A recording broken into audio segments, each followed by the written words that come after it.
email marketing is the highest ROI. I believe like 4,400%, meaning for every dollar you put into email marketing, you can get up to $44 back. There once was a handsome lad, all from the town of Kimmin. He was so proud and boastful of his prowess with the women.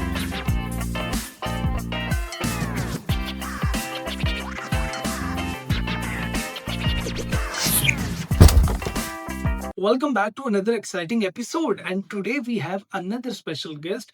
As you know, the business narrative is trying to provide you people from all the fields, expert of their fields, and they are pursuing their career on higher level. And today we have another exciting guest. She has been working in email marketing field from last many years. She's a copywriter.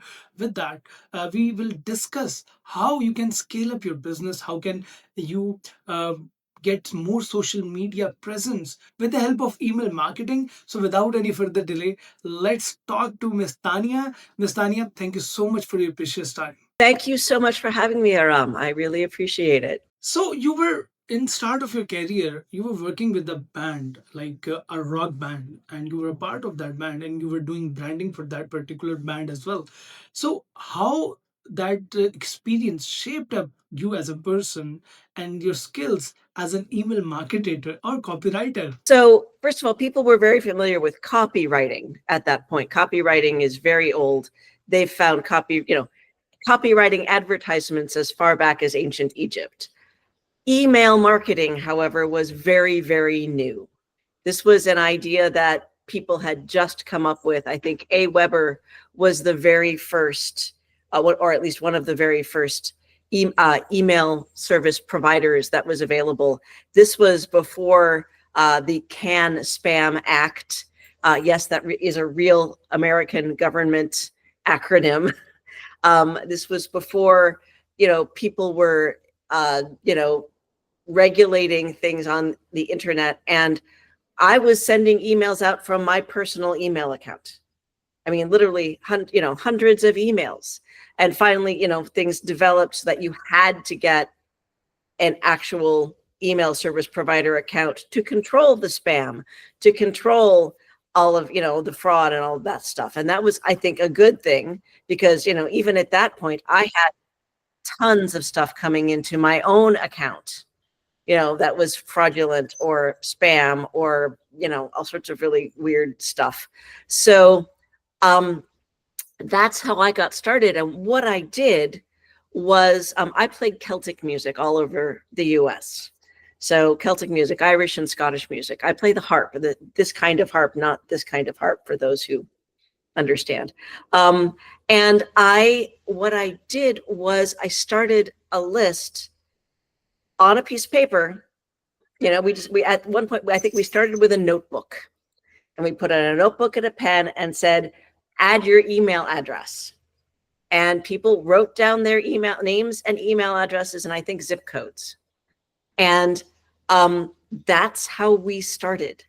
And I put all of those into a database and I crossed my fingers that we actually had people who could write legibly, because sometimes it was really hard to figure out what on earth someone wrote down.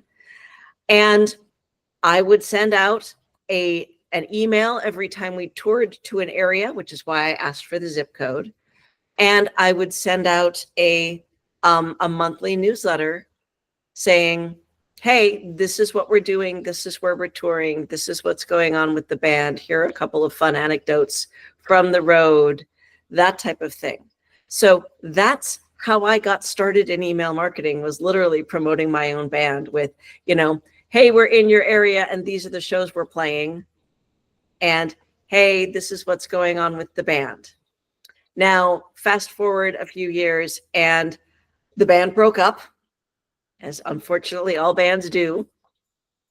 And I decided, I've been doing all this marketing. I've been doing all this writing.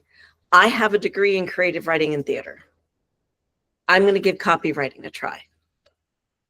So I became a full stack direct response copywriter.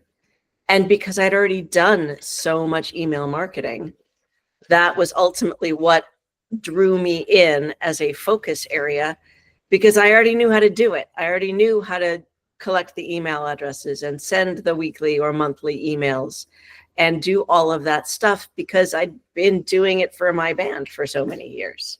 But Tanya, you recommend a regular nurture campaign. So why consistency is important in email marketing? Because there are many people, they think that email marketing is dying in 2025. What is a hidden reality? So I'm going to say what happens in most businesses. And for a lot of businesses, small and large, but primarily small because, we're all busy business owners. What happens is someone joins your email list, right? They download your lead magnet. They get very excited about whatever thing you're offering, whether it's a coupon or a guide or what have you. And then they get that email that delivers that one thing, and they never hear from you again until suddenly you're having a sale. And that may be 2 or 3 months later. And those people look at this and they're like, who are you and why are you in my inbox? Because they don't remember downloading your guide, because they've probably moved on since then, because you didn't keep them excited about what you had to offer. So that's the reason, is you want to stay top of mind. You want to guide that person towards that purchase by telling them, what it is that you offer. Tell them about your company. Tell them about yourself. Get them to know, like, and trust you, because it makes people more likely to buy from you. I actually wrote about this in my email yesterday. It's very rare that people buy from businesses they've never heard of before. And even then, most people will take a moment to go to a website and make sure that a company is legitimate, or check out their about page, or find out something about the company, read a review or two, especially these days on the internet, because there are so many scammers out there. You have to have some way of showing that you are a good and trustworthy business before people want to do business with you. So email is a simple way of doing that. And if someone joins your email list, they've already raised their hand saying, yes, I am interested in whatever it is that you have to offer. So if you stay in contact with them regularly, if you send them that friendly, hey, you got this, you downloaded our guide on, buying the perfect bicycle pedal. I'm tossing a random example out. Then they're interested in bicycle pedals, and you can talk to them about whatever it is that you are selling for bicycle pedals. You can say, okay, so these are the things that we recommend. We're having a sale, or here's a really cool blog post about bicycle pedals. Or did you know that, 9 out of 10 bicycle pedals have these 3 features, and that's what you should look for in a bicycle pedal. And you can write about that type of thing. And eventually that person will go, these are the people, they know their stuff. I trust them. I'm going to buy my bicycle pedals from them. And they go online and they click on and they buy that set of bicycle pedals. And then you can say, great. Now, what about getting your bicycle serviced? Or what about, do you need a new gear chain or new brake handles or a new seat? That's how you keep their business coming in. And they, because they know, like, and trust you and have had a good experience with you, will then pass your information on to their friends, all of whom bicycle. So that is why nurture emails are really, really important. And you should be sending something to your list. Minimum is what I say is once a week. Depending on what you do, once a month is acceptable. Like when as a musician, I send an email once a month. I admit it. I still send an email once a month to my email list, which is much, much smaller now, but is still out there. So that is what I recommend. Okay, but as a writer or as an email marketer, you have to face you have to face that phase, which is writer block. So how you overcome that particular phase? Because sometimes you have thoughts in your mind, but you could not write it on paper. You are not able to write on your laptop. So like how you face that particular phase? Absolutely true. Writer's block is real. I'm just going to be honest. And I am a writer and I deal with this every day. There are days that I sit down and I'm staring at my computer screen. And as one of my students call it, I am staring at the white screen of death and I have no idea what to write. But the truth is, you as the business owner are the perfect person to write these emails because you know why you started the business. You know what it is about the business that you love. You know what the people you serve and why you want to serve them. These are things that I can ask you as a copywriter, but you're going to do a better job of talking about once you get started. So honestly, what I recommend is when people are sitting there going, oh my gosh, I have no idea what to write, come up with the top three things that people ask you all the time about your business. What are those things?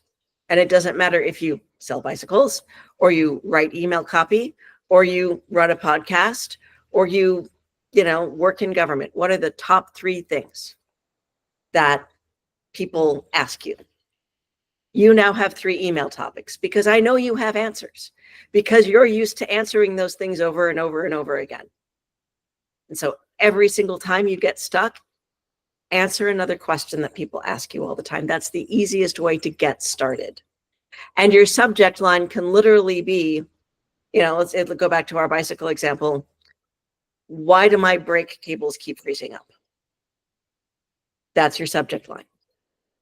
And then in the email, you start with, I get this question all the time. And the answer is, here are the top 3 things that I see when people come in with frozen brake cables. That's your email. And then at the end, you put a simple call to action. If you have questions about your bicycle, or if you need help, give us a call, come in, schedule an appointment, whatever it is that you are trying to do, or if you need new bicycle brake cables, here's our special, whatever that is. Obviously, I'm obviously not a bicyclist because I'm tossing random things around, but you get the idea. It's you answer questions for people. There's actually a really good story. This is not an email specific story, but it's an example of a pool company in the US that became and like this little tiny company somewhere in Maryland, I think. They got the #1 spot on Google just by writing blog posts on the questions everyone asked them. Because people would come to the internet and search for, why is my pool filter clogged? And they had the answer out there. So in that same way, people want to know these answers. So when they see why do my bicycle cables always freeze up in their inbox, they're going to click on that. And they're going to remember, oh my gosh, that bicycle company, they're the ones who answered my question. I trust them because what they recommended worked. So yeah, I'm going to take my bicycle to them, or I'm going to buy bicycle parts from them, or buy new bike from them, whatever it is. So that's why email is worth it, and why answering questions is the easiest way to deal with writer's block, honestly. As you get better at this, you will find more things to write about, and some of it is just repetition. So I do actually have something to help you if I'm allowed to do this. On my website, I offer a list of 30 subject lines to keep your subscribers opening and reading your emails. And that is literally what it is. It is 30 subject lines that you can adapt with writing prompts to help you get started, that you can use and apply to your business. They are generic enough that anyone can use them regardless of their business. So you can download that. Then you'll be on my email list and I will write to you and you will see how it's done. But you'll also find out some interesting things about email writing and staying in contact and using email marketing as a wonderful source of marketing, because I don't know if I've mentioned this yet, but email marketing actually has the highest ROI of every single marketing channel out there. It is, I believe, like 4,400%, meaning for every dollar you put into email marketing, you can get up to $44 back. You won't see that in pay-per-click. You won't see that in social media. You don't see that in print, radio, anywhere else. Email marketing is the highest ROI. And unfortunately, it's underutilized because people think it's just not relevant. People think, oh, nobody opens their email anymore. But the truth is, everybody opens their email. The trick is making sure they open your email. I was reading somewhere about you that you always mention that email is a hill for business to die on, and it should be non-negotiable for any business. It should be necessary. So, like, what do you mean by this terminology? Okay, so social media seems to be the primary way people find businesses these days, and I'm not going to deny that. However, what happens if someone hacks your social media accounts? And this has happened to clients of mine. What happens if a social media company just says, I'm sorry, we're closing your account down. You did XYZ and we're not happy with you. Again, happened to clients of mine, happened to other businesses I know, and they have collapsed because they couldn't get the word out. What happens if a social media company disappears? Which happens on a regular basis. These companies fold. Or, here in the US, the big deal is TikTok going to stay because of all of the politics around TikTok these days, right? So what happens if you suddenly lose your audience and you don't have their email addresses? You can't talk to them anymore. They're gone. Email is literally, you own that list until someone unsubscribes from your list and they have opted into your list legitimately. I'm not talking about renting or buying email lists. I'm talking about actual people signing up for your email list. Once you have them on your list, you can communicate them with them freely, legally, responsibly, preferably. And it's an open door. They have given you permission to come into their inbox. Whereas social media can be snatched away from you. It is so distracting in so many ways because social media companies don't care about you, the business. They care about eyeballs on their platform. And they will do everything they can to keep eyeballs on their platform, not on your business. They don't care. Here's my favorite comparison. Social media is like going to a club, right? There's loud banging music. There are people everywhere. They're jostling you, getting their drinks at the bar or dancing on the floor, and trying to have a conversation is going, what? What did you say? And you can't hear anything because there's so much going on. In email is more like being invited into someone's home to have a cup of tea and a chat. You can sit down, you're face to face, even if it's a virtual face to face, but you have someone's undivided attention. You're actually able to communicate with them directly and be heard. And if they respond to you, because a lot of people respond to these emails, it happens to me all the time, you can start that conversation and build that relationship even more. So that is why email is my hill to die on, as I like to say, because it is so valuable. It is literally building a relationship with your subscriber and guiding them to become your customer. And once they are your customer, continuing to build that relationship and having them help you build your business because it's beneficial for both of you. For them, they get to get what it is they like from you.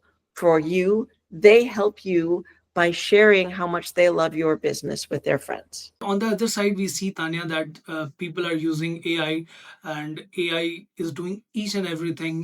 AI can write email for you. So, like, how we can maintain authenticity in emails, or do people read emails? Like, there are many mails in my spam that I don't read that much. So, in this particular, is it possible to generate humanized version of emails? I mean, my answer is yes, sure. AI can do all of your email marketing if you want to sound beige, for lack of a better term, totally neutral, like what we would say in the US, an 11th grade science report. You know, it's not a human voice. Computers really don't know how to human yet.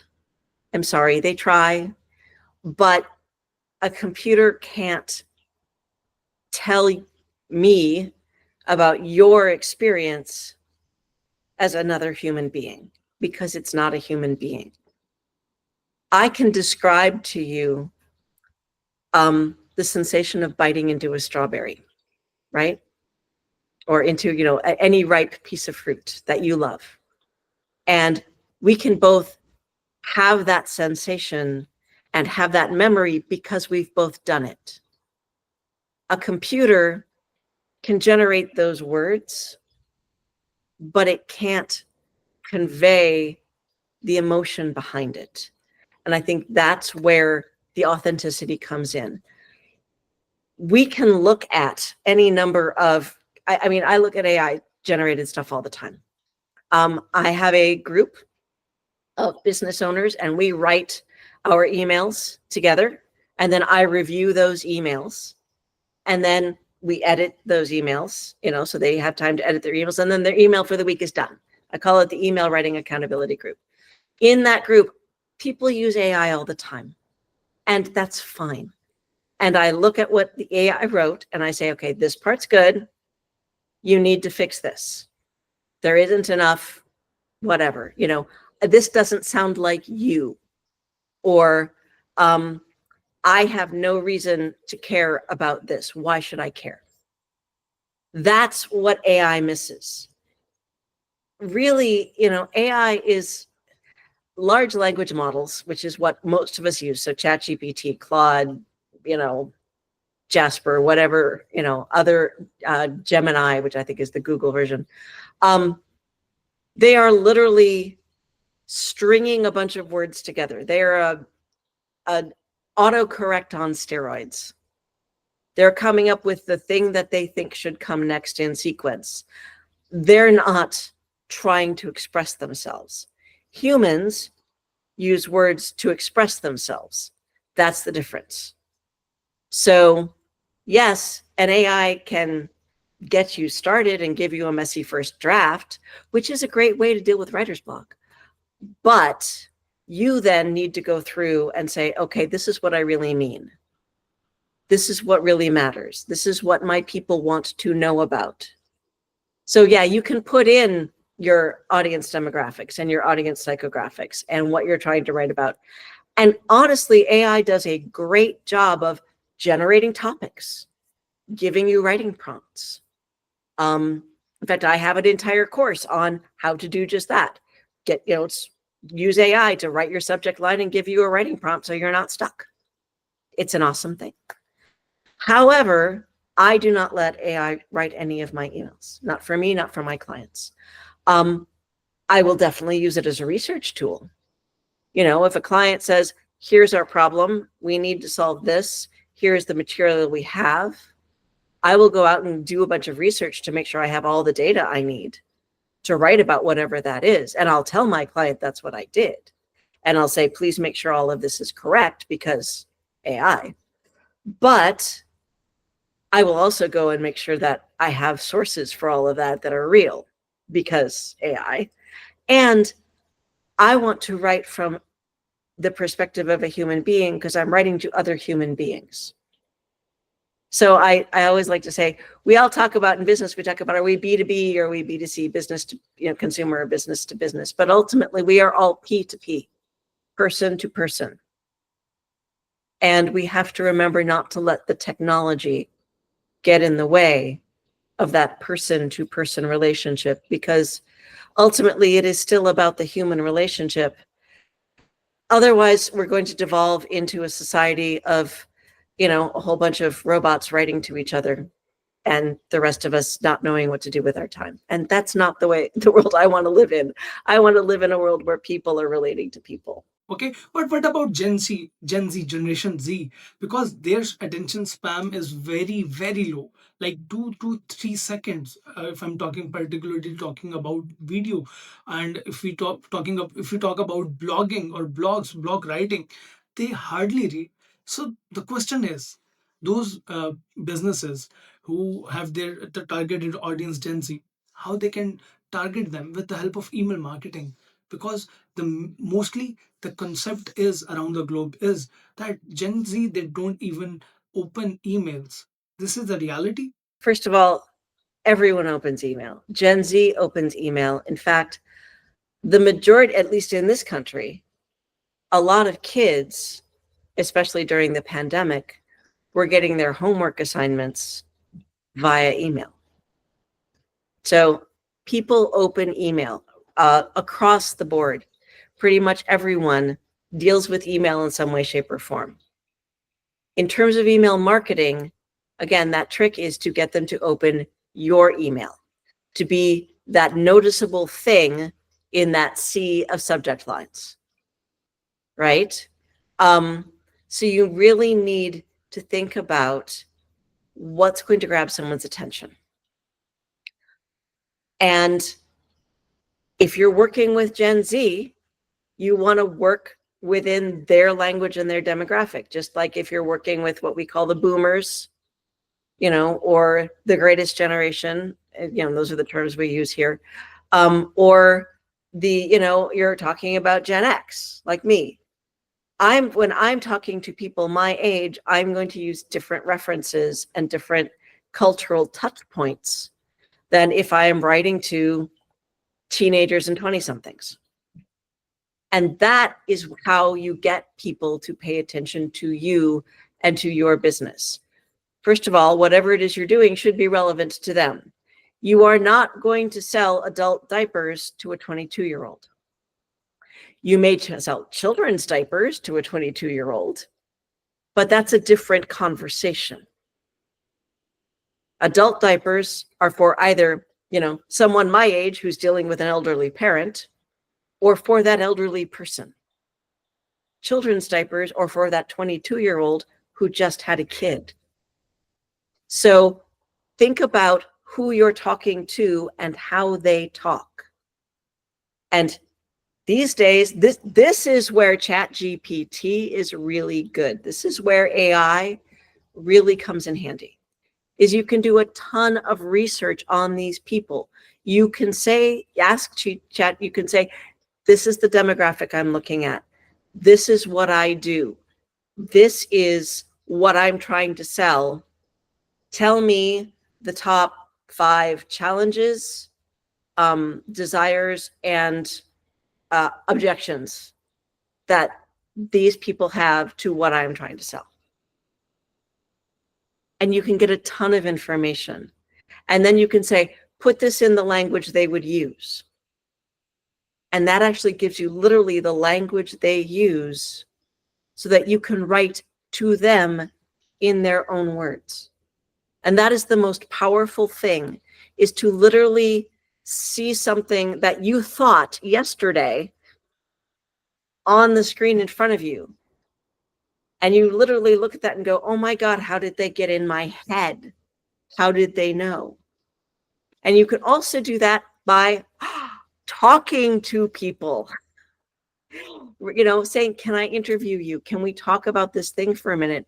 You probably have friends in the demographic of your audience, whether that be Gen Z or the greatest generation or what have you, anywhere in between. You probably know people. Sit down and talk to those people about what it is you're doing. Listen to what they say. Ask if you can record that conversation and get a transcript. You will literally have people's words right there. You can use those phrases. You can use those ideas. You can use all of that stuff in your emails to connect directly with people. And the place you start with is, of course, your subject line. You need that subject line to grab someone's attention. Like you said earlier, it's the most important part of your email until the next part. And that is the thing about copywriting, is ultimately the job of the first sentence is to get someone to read the next sentence and the next sentence and so on down through whatever piece you're writing. You need to continue to be compelling. You need to continue to answer the question that every single human being on this planet asks when they are doing anything having to do with consuming in any way. What's in it for me? Why should I care? So what? Answer that question. And that is the easy way to continue to compel people, to continue to convince people that it's worth their time to finish reading your email.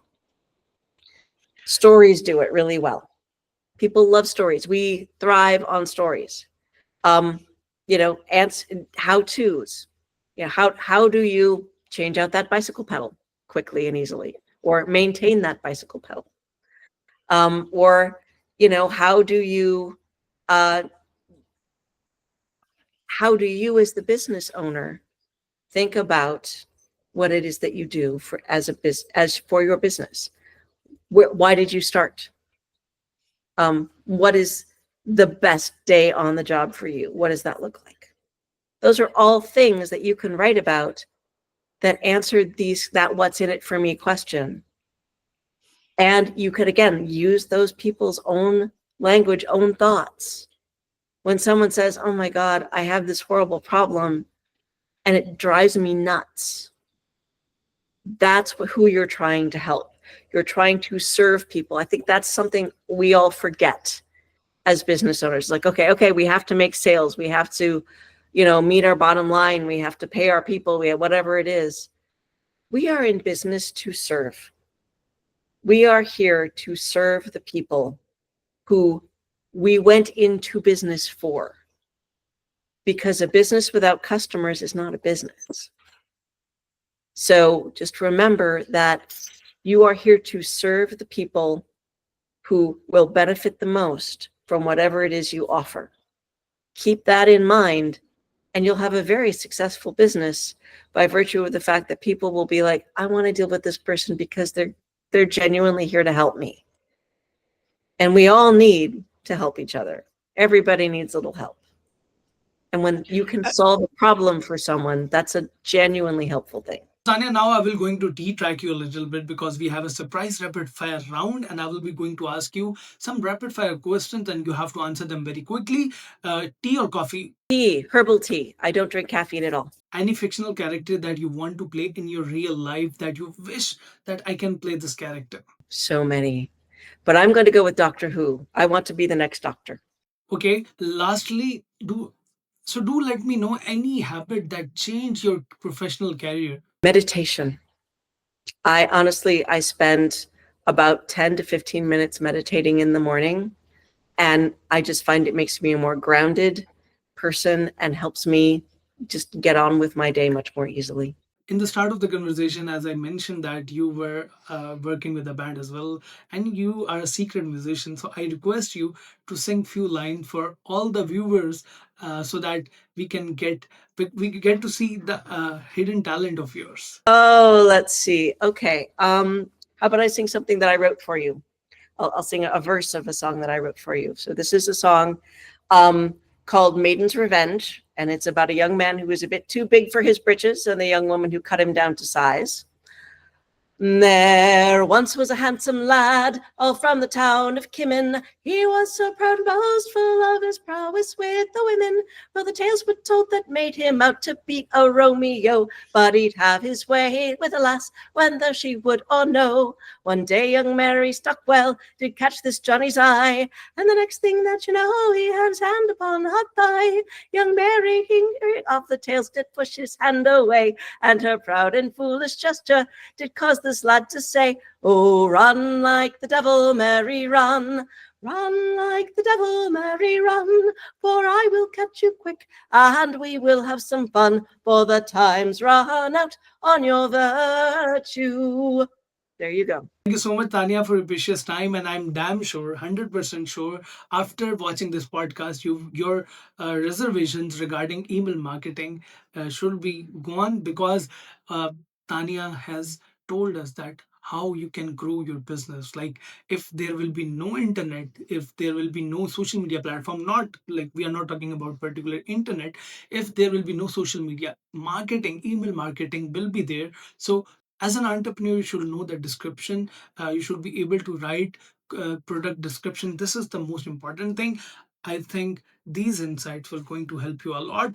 So with that, we will be going to take a leave. We will be going to meet you in the next podcast. Till then, keep daring, keep achieving, and keep listening to the business narrative.